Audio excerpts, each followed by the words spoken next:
ପ୍ରେଜ୍ ଲର୍ଡ। ଖ୍ରୀଷ୍ଟରେ ମୋର ପ୍ରିୟ ଭାଇ ଓ ଭଉଣୀମାନେ, ଆଜି ଆମେ ଏମିତି ଏକ ସମୟରେ ବଞ୍ଚୁଛୁ ଯେଉଁଠାରେ ଦିନକୁ ଦିନ ଦାମ ବଢ଼ୁଛି, ଦିନକୁ ଦିନ ଆମର ଆୟ କମ୍ ହେଉଛି, ଚାକିରି ଅନିଶ୍ଚିତତାରେ ଅଛି, ଋଣ ବଢ଼ୁଛି ଓ ଦାୟିତ୍ୱ ବଢ଼ୁଛି।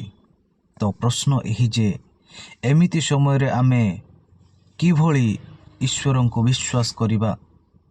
ଇଂରାଜୀରେ କୁହାଯାଏ faith is trusting God even when the bank balance is low। ଯୀଶୁଙ୍କ ଆଦେଶ ଯେ ଚିନ୍ତା କର ନାହିଁ। ମାଥ୍ୟୁ 6:25 ଲେଖା ଅଛି, ତେଣୁ ମୁଁ ତୁମକୁ କହୁଅଛି ତୁମ ଜୀବନ ପାଇଁ ଚିନ୍ତା କର ନାହିଁ।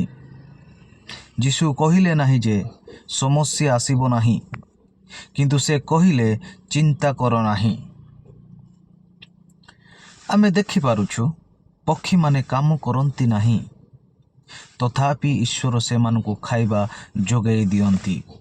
ସେହିପରି ଚାଷୀ ମଧ୍ୟ ବର୍ଷା ପାଇଁ ଅପେକ୍ଷା କରେ,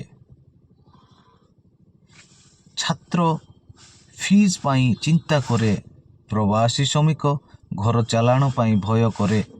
କିନ୍ତୁ ଆମେ ଜାଣିବା ଦରକାର ଯେ ଈଶ୍ୱର କହୁଛନ୍ତି, ତୁମେ ମୋ ପାଇଁ ମୂଲ୍ୟବାନ, ଆମର ମୂଲ୍ୟ ଟଙ୍କା ଠାରୁ ବେଶୀ।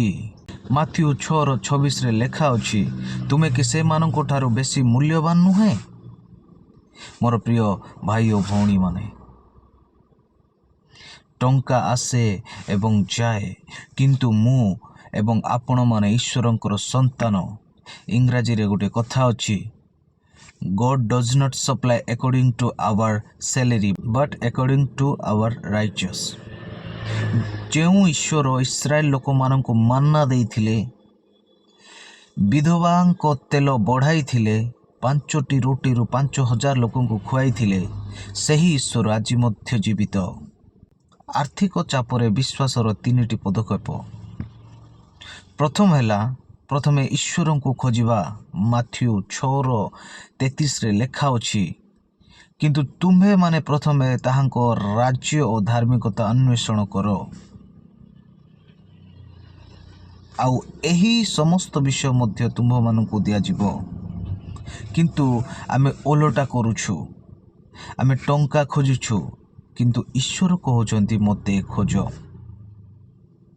ପ୍ରାର୍ଥନାକୁ ପ୍ରଥମ ସ୍ଥାନ ଦେବା, ଦଶମାଂଶ ଏବଂ ଦାନରେ ବିଶ୍ୱାସ ରଖିବା। ଦ୍ୱିତୀୟ ହେଲା ଛୋଟ ଆଶୀର୍ବାଦ ପାଇଁ କୃତଜ୍ଞତା ଜଣାଇବା। ଫିଲିପିଓ 4:6 ଲେଖା ଅଛି, ଯାହା ନାହିଁ ସେଥିପାଇଁ ନୁହେଁ, ଯାହା ଅଛି ସେଥିପାଇଁ ଧନ୍ୟବାଦ ଜଣାଅ। ତୃତୀୟ ଭୟ ନୁହେଁ, ବିଶ୍ୱାସ ସହ କଥା କହିବା। ପ୍ରିୟମାନେ, ଶେଷରେ ମୁଁ ଏହା କହିବାକୁ ଚାହେଁ ଯେ ଆର୍ଥିକ ଚାପ ଆମକୁ ଭାଙ୍ଗିବା ପାଇଁ ଆସେ, କିନ୍ତୁ ବିଶ୍ୱାସ ଆମକୁ ଗଢ଼ି ତୋଳେ। ମାଥ୍ୟୁ 6:34 ଲେଖା ଅଛି, ଆସନ୍ତାକାଲି ପାଇଁ ଚିନ୍ତା କର ନାହିଁ, ଆଜିର ଆବଶ୍ୟକତା ଆଜି ପାଇଁ ଯଥେଷ୍ଟ।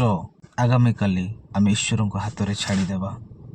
ଏପରି ପ୍ରାର୍ଥନା କରିବା ଦରକାର ଯେ, ହେ ପ୍ରଭୁ, ଆମ ଆର୍ଥିକ ଚାପ ମଧ୍ୟରେ ଆମକୁ ଭୟ ନୁହେଁ, ବିଶ୍ୱାସ ଦିଅ। ଯୀଶୁଙ୍କ ନାମରେ ମାଗୁଅଛି, ଆମେନ୍। ପ୍ରେଜ୍ ଦ ଲର୍ଡ। ଏହିପରି ବାକ୍ୟ ଏବଂ ଆତ୍ମିକରେ ବୃଦ୍ଧି ପାଇବା ପାଇଁ ଏହି ଡିଭାଇନ୍ ୱାର୍ଡ ୟୁଟ୍ୟୁବ୍ ଚ୍ୟାନେଲକୁ ଲାଇକ୍, ସେୟାର ଏବଂ ସବସ୍କ୍ରାଇବ୍ କରନ୍ତୁ। Thank you. Praise the Lord.